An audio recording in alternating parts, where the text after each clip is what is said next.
You ask Tiger to solve. This deals with linear equations with one unknown. The final result is x equals -40.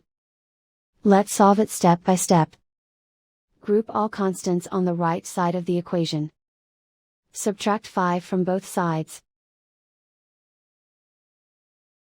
Group like terms. Simplify the arithmetic.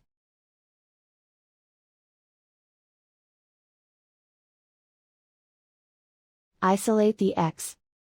Multiply both sides by inverse fraction 8 over -1.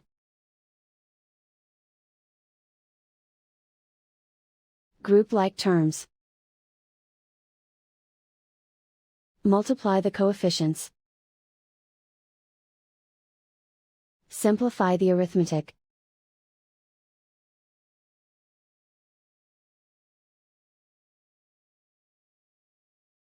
And so the final result is x equals -40.